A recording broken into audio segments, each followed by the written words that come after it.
Hello guys, my name is Stephanie E. Falmarin from BSN 1A. So, ang lulutuin ko ngayon ay sisig ginisa.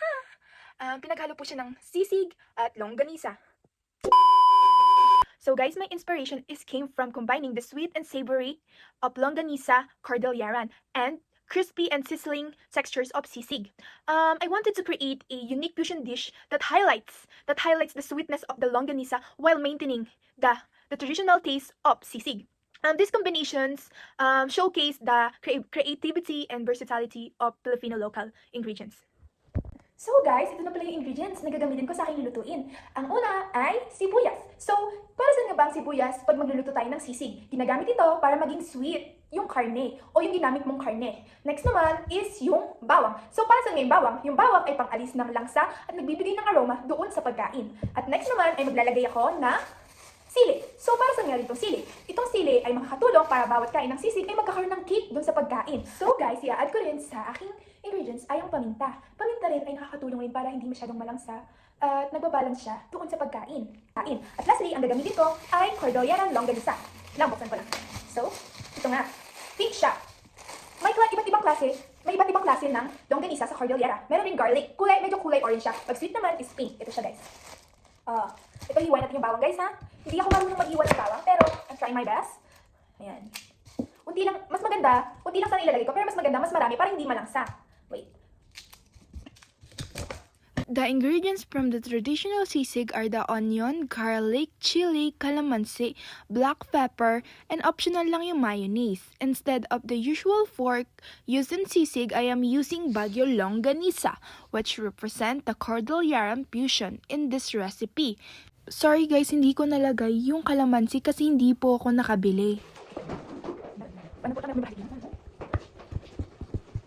Painitin mo natin kawali. So, dapat maluto ito ng 5 to 7 minutes. Pero minsan mas mabilis maluto yung sisig. So, painitin mo natin kawali. Ouch. Atin guys, ay maglalagay tayo ng mantika. Dapat guys, mainit yung mantika. Para mas masarap yung luto.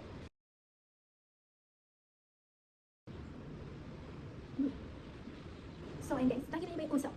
Ayun na guys, naghalo yung bawang kuman. Uy! Wait. Naghalo na yung bawang sa sibuyas talaga. Wait lang talaga. Oh my god, look at that!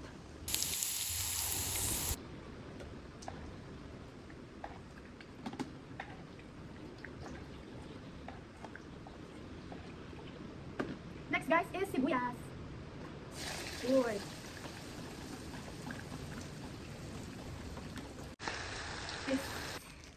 Longganisa.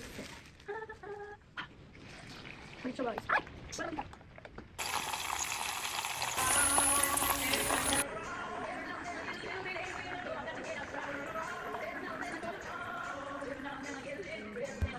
Like this.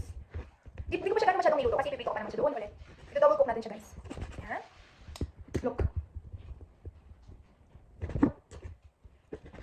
So ayun guys, tapos ko na siya nahiwa guys. Ito na siya. And next, pinaghalo ko na yung bawang at sibuyas at sili para isang... Ito. Pag mainitin yung kawali guys, ilalagay na natin ito. Ulit. Kasi medyo naluto lang ito unti. Hindi ko na ilalagay guys. After natin ilalagay, susunod ko ito.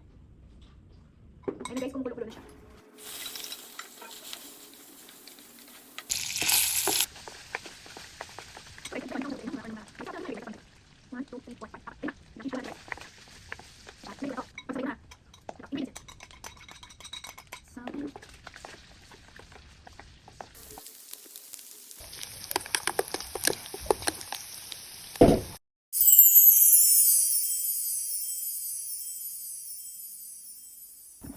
So, ayan guys.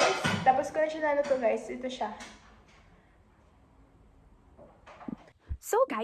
So guys, tapos na ako magluto, di ba? My dish, sisig ginisa reflects both Cordilleran and Filipino culture by combining Baguio Longganisa, a famous delicacy from Cordillera region, and with sisig, one of the Philippines' famous dishes. This fusion preserved the traditional flavors of both dishes while creating a unique and modern version that celebrates Filipino creativity, regional diversity, and love for innovative cuisine. Guys, tingnan to.